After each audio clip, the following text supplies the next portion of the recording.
What's going on, Los Angeles? What is happening? Welcome to the Rams Skinny here on the LAFB Network, live and in person with the Skinny. It's great. Together. Yeah, I had internet issues, so I could go to a cafe and spend too much time on coffee, or I could hang out with my buddy here. So yeah, surprisingly, we live maybe like 7 miles from each other. It's been a long time since we've seen each other. I know. Sad. I think since I went on my... Has it been since my vacation to Mexico? It could be. I mean, we've been hard at work this season. Yeah, we try to make a point like once a week we work together in person because obviously we work remote, and we were doing pretty good. But then lately a lot of stuff has happened, and family stuff and travel. And so anyway, it's good to see you. Good to be back. Makeshift lounge, still just my bedroom, but we're making it do. A little studio today. Yeah. Talking all things Rams football, Rams and Packers. Game, which we're going to preview right now. Quickly, show is always brought to you by our friends at BetOnline. Head to betonline.ag today. All the best game lines, spreads, everything you need can be found right there. I didn't have it in front of me because I'm using my computer as my thing, and it's a little far away, but I don't know what the line is for Rams Packers. I'm going to guess the Rams are underdogs. I believe so, yeah. So we'll go to BetMGM. Let's see here. BetOnline. Only 3-point underdogs. Okay, 3-point dog. At home dogs. Yeah, home dogs. I think that's pretty fair. But anyway. I think that's really fair. Yeah, so betonline.ag, you can do that all. They have every sport there, everything good. Tell them the guys over at LAFB sent you. So, tough game. This one, the more the week goes on, the more I talk myself into the Rams have a real shot here to surprise people, because I think no one's giving them a shot, especially based on how the 3 losses have looked for this team and kind of what the Packers have talent-wise on offense. So I'll ask you, tell me why I either should believe in the Rams or should not believe in the Rams. I'm putting you on the spot right off the bat. Man, this one's a tough one because the Green Bay defense has been really good this year, especially against the run. Yeah, DC, we were just talking. Jeff Hafley, no more Joe Barry. Yeah, and stout against the run means that Kyren Williams might have a tough day, and if that's the case, I don't see this Rams offense moving the ball much at all. Yeah, I think that's going to be a hard thing because we know, as great as McVay is, if the run game gets stalled early, we're looking at Stafford throwing the ball 50 times, which even if you're playing a good run defense, that's not a recipe, especially when you have some pass rushers like the Packers have that can potentially get in the backfield and have their way with Stafford like the Bears did last week. And so, how important is it for them to establish the run, I think? Because we talk about it every week. I feel like a broken record. But in your eyes, going against the third-ranked rush defense, is it something where they have to just stick with it, or if it doesn't work early, then it's time to get creative, use those short passes, do things differently in the passing game? Yeah, if they can't get it going, they got to figure out a way to get rid of the ball quickly, and with high percentage passes, and they know how to do that. I go back to my guy Xavier Smith. I think he would be a fantastic kind of guy out in the flat, taking in those bunch sets they love so much, the trips on the one side. Get him some running room. And last year we saw Tutu Atwell used in this kind of sweep around, behind, through the backfield. That could be something effective, I feel like, in this kind of game. So I think, getting creative, using some of those trick plays, kind of like what they did to beat the 49ers. They kind of went deep into that bag to fake punts and, trick plays with Tutu Atwell throwing the ball too. Stafford just in his press conference yesterday praising Tutu Atwell for his quarterback mind and how he looks at the game as a quarterback, which is interesting. I still don't believe he's going to end up on the team, but what are your thoughts for the Rams offense for this game? Have they run a wide receiver jet sweep yet this year? I'm sure they must have. I can't think of one. Think of one. Not a successful one. At the very least. Because that's like a McVay staple dating back to when he was first hired in 2017 with Bobby Trees running it, and then Cooper Kupp would run it a lot. And it's that end around wide receiver jet sweep. For those who don't know, I can't remember them doing that, but this feels like a game where they need to bust it out. Whether it's, and I would assume if so, Tutu makes sense with the speed, but I think Jordan Whittington could be a nice kind of player in that slot. A little bit more size, a little bit more strength, does have elusive speed. We know he can go over the middle and run deep. We saw him do it at Texas. But he just gives you a little bit more size that, when you're running that close to the trenches, if Tutu gets breathed on, he's down for a loss, whereas Jordan Whittington can at least, if the pressure's there, at least make it a non-negative play, but I think he has the ability to break it. So there's my big, bold prediction. We're going to see a Jordan Whittington jet sweep in this game. Yeah, I don't mind that at all. He's a road grader as a blocker, great special teamer as well. So he's got that kind of chops of just kind of pushing people around and making things happen that way. So, yeah, I mean, actually on PFF, their podcast yesterday, they were talking about dark horse candidates for offensive player of the year. They mentioned Jordan Whittington. He wasn't in the top 5, but he was in the honorable mention. So he's getting attention. For offensive player of the year or offensive rookie of the year? Offensive rookie of the year. I was like, well, he's got to make a big leap to go offensive player of the year. I think even for making rookie of the year, he would have to make a big leap. But, depending on when Cooper Kupp and Puka Nacua come back, he might, develop into that player. So if it starts there, if they find that role, and it seemed like he was finding that role last week a bit. Now, if he was the one to blame for that strip sack in the blocking game, he might not be seeing a lot of playing time. But DeMarcus Robinson, we haven't seen him really step up. Tyler Johnson also, they kind of proved to be that they're like that third, fourth receiving option. It seems like so. They gotta find some juice for sure. I'm a little. Maybe surprise is the right word, but we talk all the time. Like wide receiver is the most dependent position in football. Like you rely on the quarterback giving you the football. You can do everything right. You can be open, and if the quarterback doesn't key on any, if the play call has you as the third or fourth progression, whatever it may be, you just aren't going to get those reps. Based on the injuries and based on what we saw in preseason, the rave reviews he was getting in camp, I really thought Jordan Whittington would seize like a pretty big role right off the bat. And not saying he hasn't been. I mean, he's been on the field and whatnot, but he hasn't had those numbers that maybe we expected when, look who's playing next to us. You just mentioned Tyler Johnson, DeMarcus Robinson, Tutu Atwell. Whittington, yes, a rookie, but with the size, the intangibles, we really thought like, okay, this is his moment to like seize this as a rookie to be Puka Nacua. He could be Puka Nacua, who last year in week 1 was like, oh, where'd this guy come from? We're waiting for that Jordan Whittington moment. Does it surprise you that he hasn't? Because I don't think he's doing anything wrong. Just for whatever reason, his number hasn't been called like Puka's was last year. It's the same question I have about Blake Corum. Is there something that he's not proving that he can do? Because McVay has a high expectation for these guys, especially in the blocking game, and that's tough. That's tough coming from the college game where maybe you're not doing that.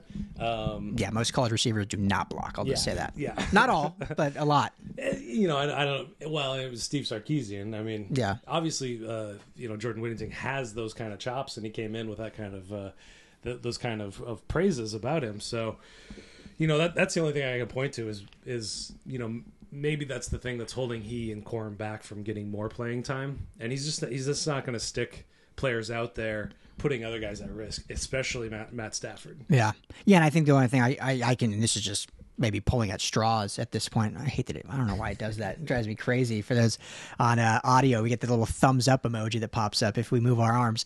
The only other thing I can think of is, we've talked about how Matthew Stafford, over his career, really kind of keys in on guys, whether you think it's right or wrong. He's one of the best, I think, quarterbacks ever do it. So it's not supposed to be a critique. It's just kind of factual. Keys in on guys. You look at his career with Calvin Johnson, obviously with Cooper Kupp. In week 1, what Coop have? Like 18 targets compared to the next best was like 7. Yeah, it must have been the first week. Yeah, 21 targets in one game. Or maybe it's 21 targets, something like that. But anyway, so we know that he does that. And last year, because Kupp was out in training camp, missed the first, however many weeks, he was able to kind of build that rapport with Nacua right off the bat in training camp. Whereas I think this year, Nacua was a little banged up, but Kupp was there, training camp. He knew DeMarcus Robinson from last year. Obviously, Tutu's been there. And so I think Jordan Whittington had a great camp, but there wasn't the necessity to build that rapport that early like there was with Puka Nacua last year. So that's the only thing I can really key on is like, okay, well, going into week 1 at Seattle last year, like Nacua was became the camp guy, and that was the guy that Stafford really honed in on, whereas I don't think he was forced to do that this year. And so now that the season's already going, he has that comfort with other guys, and he's not saying he doesn't trust Whittington, but just doesn't have that quite rapport, I guess, if you will. Yeah, he was working mostly with the second and third team. So, it's Stetson Bennett and Jimmy Garoppolo during training camp anyway. And then Stetson was in, I think he played all of the training, all of the preseason as well. Yeah. So definitely still developing, I would say. And to this day, even though he's played just 1.5 games, Cooper Kupp is still the leading target. That is wild. Yeah, most targeted receiver on the Rams right now. And Stafford is having to spread it around anymore because, like I was saying, those guys are 3s and 4s, all 3 of them, all 4 of them, including Jordan Whittington. Yeah. At this point, we'll see if he takes off. I still hold out hope for that. But he's spreading it around a lot more. And I think Tutu's taken advantage of the opportunities that they're giving him. Mm-hmm. He's kind of proving that he's one of the better ones out there. Yeah. Interestingly enough. But, it's all up in the air right now. And I'll say it again. I don't believe he's part of the long-term plans. Jordan Rodriguez included him in a trade package to pick up Devontae Adams, which we still don't think that's going to happen. Yeah. Definitely fun to think about, but yeah. Yeah, and she was, just for everyone listening, she was doing it as a fun exercise, not saying it's actually a possibility. Nobody's talking about it. Yeah, and that trade is not happening. So he's going to be a saint. Yeah. Devontae or Tutu? Devontae. Oh, yeah. Probably. I think you might be right. Or a Jet. Saint or a Jet. I think the Jets have a better shot. So I'm going to call it Jordan Whittington breakout game. Coming out party. I love it. Coming out party for Whittington. It's got to happen because Kyren might eat. We'll see, but so that's good. Let's talk about the running backs. We just mentioned right at the top of the show, third-ranked rush defense. It's going to be tough sledding.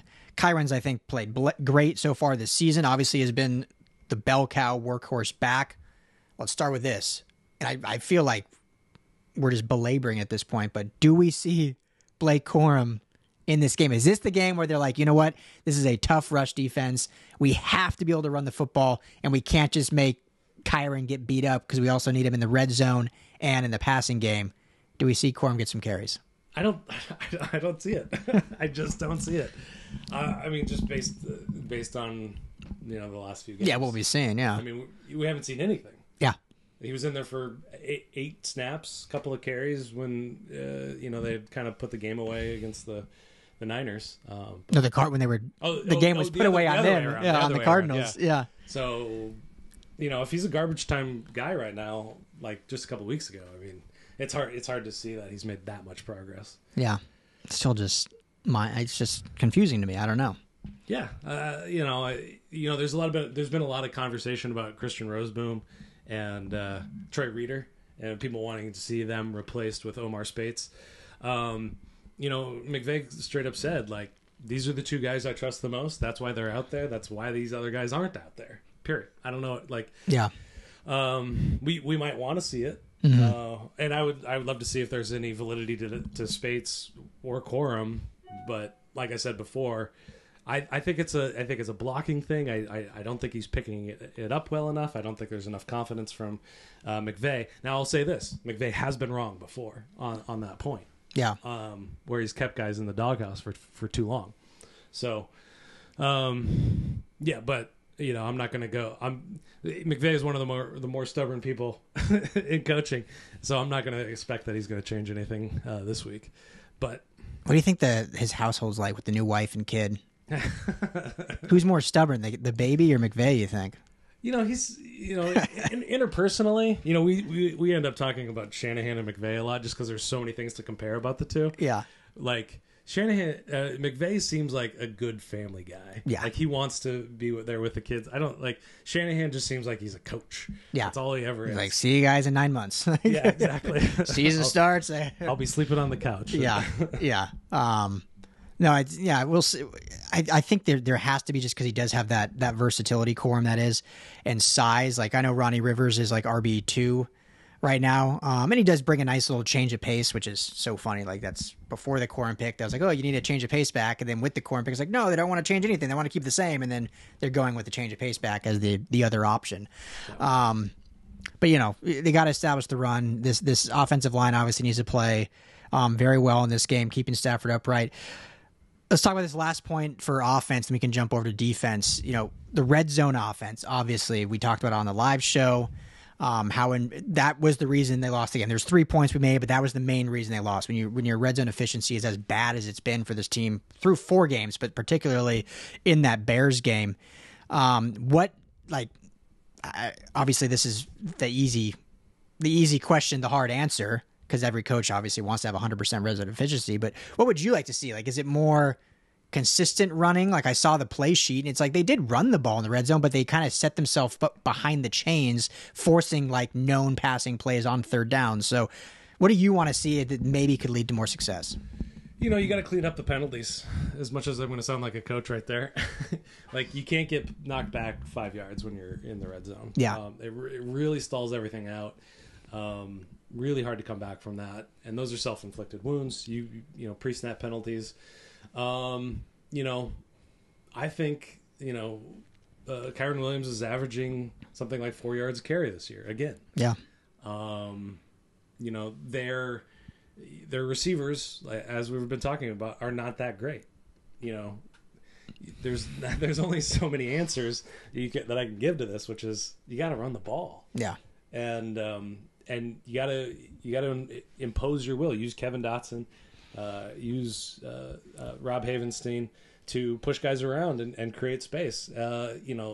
This game is about the trenches, and they're actually really good in the trenches in most occasions. They're number 6 offense by EPA for their rushing offense right now. It's much better than their passing offense right now. So, I haven't loved the play calling when it does come down to the passes. So I think there are different plays. Get Cobie Parkinson more involved in the end zone. Just again, making a safety, a 5'10" safety defend a 6'5" guy. You got an advantage there. Mm-hmm. You got a physical advantage there. So those are just kind of my silly thoughts on it. I mean, it's all the things. It's penalties. It's been the execution, and it's been the play calling. So there's just so much that has to be improved. Yeah. If they don't run a little bit more, and again, it's not like they haven't run in the red zone, but it's first down, incompletion, second down, run, 3rd and 9. You're setting yourself up for poor passing downs in the red zone. And so, I'd like to see, obviously you want to get 4 or 5 clips of carry. That's not always going to happen, especially down, that close to the goal line. But I think running more on first down, potentially, maybe they instill that jet sweep or a screen. I mean, sometimes screens catch people off in the red zone. Not a lot of times your team runs screen because there's a lot of space needed to develop them. The chance of breaking a screen is you have to clear out the secondary to get them out, so then you kind of have time for develop, and then the running back has some space with just the backers to beat. Obviously, if you're on the 15-yard line, you're not really clearing anybody out, but you only need 15 yards. If you set that up and all of a sudden he's getting 8, 9, 10, and you're setting up a lot more manageable second and third down, I think that. The other thing that I usually hate this play call, but I don't think the Rams have gone empty in the red zone. That's an interesting point. I usually hate going empty in the red zone. Hate going empty really, period, because you're telling the defense you're passing. There's no room for any type of decision making.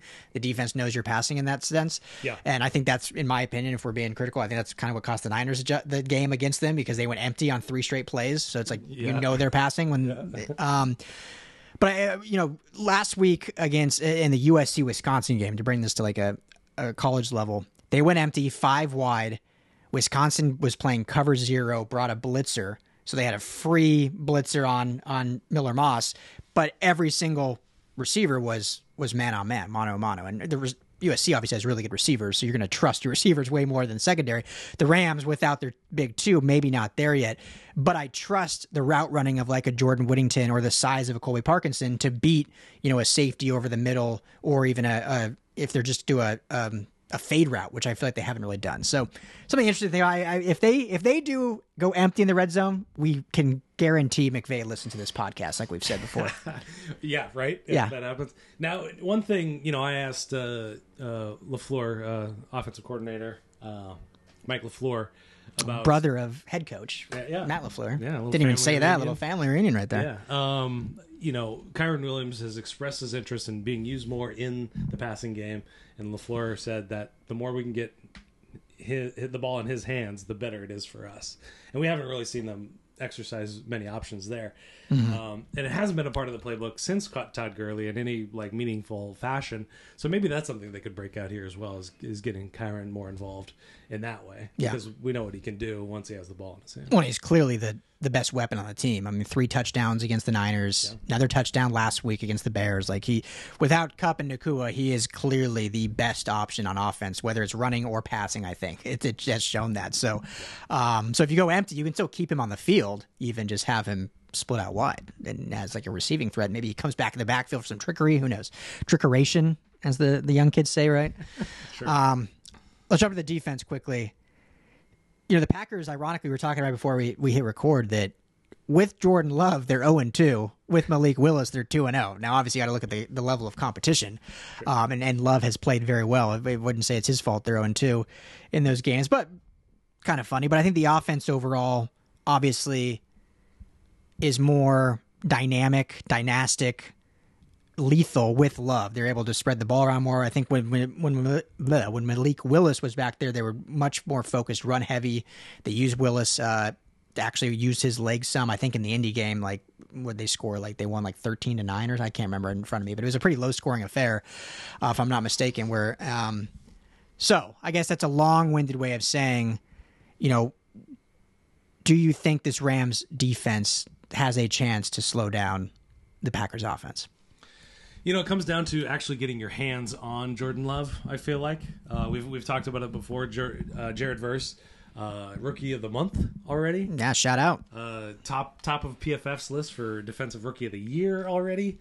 1 sack. Yeah.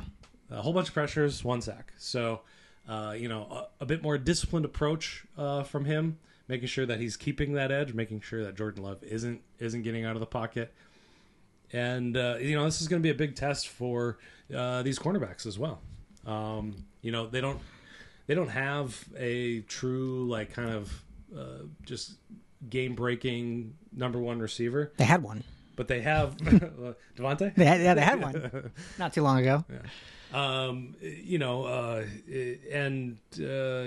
But they have several guys that are good. Yeah. Jaden Reed,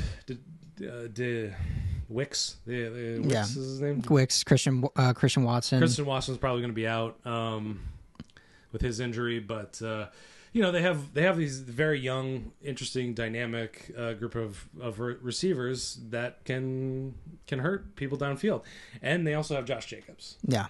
Now, when they did run it against Indianapolis, he went for 150 yards, and the Chicago Bears, as we said before, were not a good rushing team and had a great day on the ground against this team. So I think that again, they're going to have to, shut down the run so that they can get to the passer. Yeah.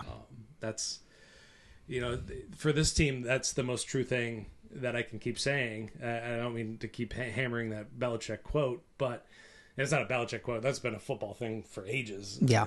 That's just the first time I had heard it was from him. But it's gonna be tough for them to do that, especially with a guy like Josh Jacobs. Yeah. Well, I mean that definitely concerns me when you look at 150 yards against the Colts when the Colts knew all they could do was run the football with Malik Willis. They were not stretching the field at all. Nothing against Malik Willis, but he's not Jordan Love. And that game was 16-10, so it was close. I think it was at 69 or something, so fairly close there.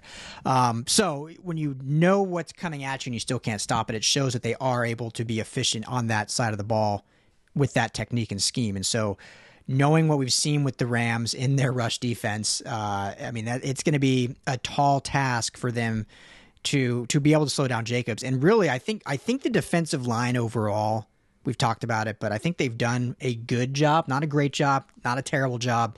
We've talked about tackling a little bit here and there, but I think they've done a good job. It's really that second level, the linebackers, and I hate to belabor it, but Reeder and Roseboom, saw a bunch of clips throughout the week of them just choosing wrong gaps And whether it was, and maybe it was the play call, we're not in the headsets, or I don't know if it was execution or it was actual what their job was, but, not fleeing the seam, but basically like running back into coverage when it's a run play and just all bad. I mean, stuff that wouldn't have happened with Ernest Jones in that spot. We'll stop bringing that up. But it's going to come down to those two guys or whoever's out there playing linebacker to have any shot at stopping Josh Jacobs, because you don't necessarily stop the running game with your front four. It's the linebackers, the second level, that come crashing in to fill those extra gaps. As long as your front four are gap sound and have gap integrity, it sets them up to make the plays. Obviously, you got to have some plays by the defensive lineman in the backfield or whatnot, but it really comes down to those linebackers, and unfortunately, we haven't seen any semblance of them being able to stop the run game between those two over 4 weeks. Yeah, absolutely. And to that point, they did bring back Jonah Williams just today. Yeah. Added that defensive line. How many snaps do you think he plays right off the street? I mean, probably quite a few. I mean, it wasn't that long ago that he was in a Rams uniform. Yeah. Slightly different defense, but I imagine that he's going to be ready to go. I don't know if I mentioned it last time, but that play that they broke open, 36-yard rush, the guy that wasn't on the field was Kobie Turner. Yep. He's going to be on the field for those snaps at the very least. Yeah, I mean, over Tyler Davis. Yeah, that's for sure. You might need to be 100% of snaps, Kobie Turner. I hope you brought your Gatorade and got your rest this week. Okay, last thing, and you mentioned the secondary and going up against these receivers. The Packers it's a funny organization when you look at it over time. Like, they've never really, aside from when they had Devontae Adams, they've never really had that like elite number one receiver. Like Jordan Nelson was really good, but he was a Kansas State kid that really just connected well with Aaron Rodgers. Going all the way back to the Brett Favre, like they had some nice, but there was never like a Randy Moss or like one of this number. They've always just kind of had like receivers that do their job within the system, and that's kind of how they are again right now. Where a lot of talent, a lot of good guys, but there's not one like, oh wow, that's Cooper Kupp or that's this guy. But they all do good things differently. And so it's going to be tough for, I think, the secondary to slow them down, but I think they can. Who is your secondary piece, whether it's Trey, whether it's one of the safeties, like that you really want to see step up in this game that maybe has struggled in weeks past?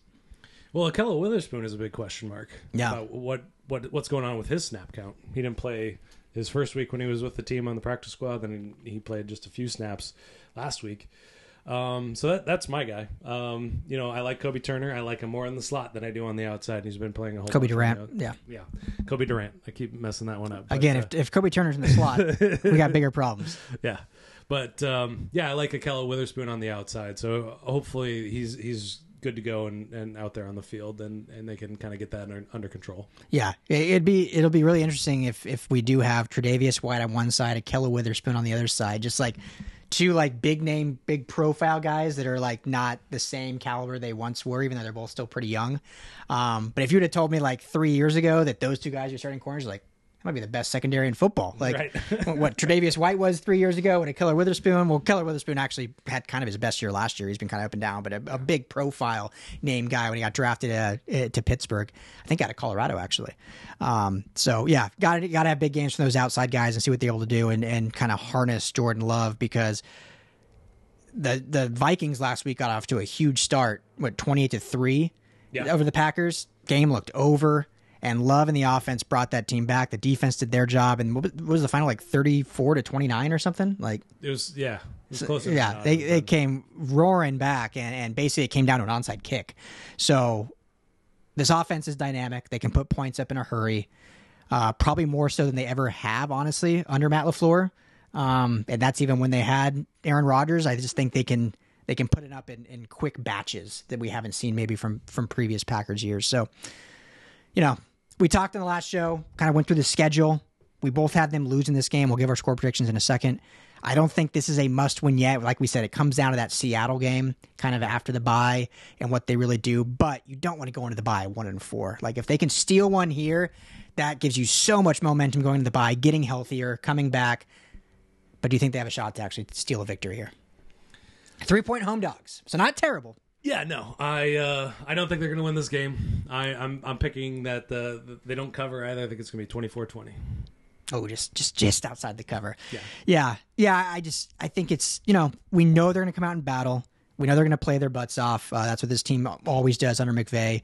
Stafford, I think, is going to play a much better game than last week. But I think, unfortunately, whether it's McVay's fault or whether it's Green Bay's defense just dictating it, they're going to basically throw out the run game.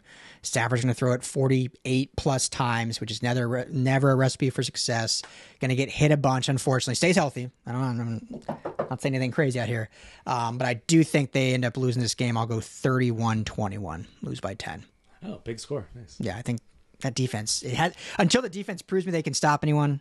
That's a great point. And the Bears' offense has been terrible, and they looked pretty good last week. So that's a great point. Yeah, I might undershot that one. I think the over under is 48.5 points. So you're much closer to that than I am. So. Well, there we go. Well, hey, hopefully reverse jinx. We did that in the Niner game, right? We both picked the Niners, and the Rams won. So let's go reverse jinx here.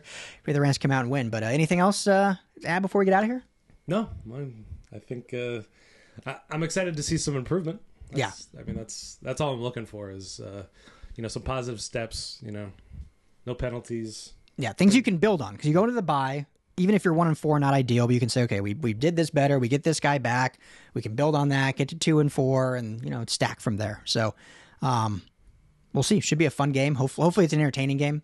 Glad you're here. It's always more fun when these are in person. Yeah. These are always better. So thank you all for hanging out with us. This is the Rams Skinny on the LAFB Network. If you're on YouTube or not on YouTube, go to Rams LAFB and hit that like and subscribe button. You can find all of our content on LAFBnetwork.com or on audio platforms, Apple, Spotify. You can just search Rams Skinny. For Skinny T, I'm Ryan Dyrud. Everyone stay well. Have a great weekend. Enjoy the game. We'll see you all after for a live recap like we do every Sunday. See you then.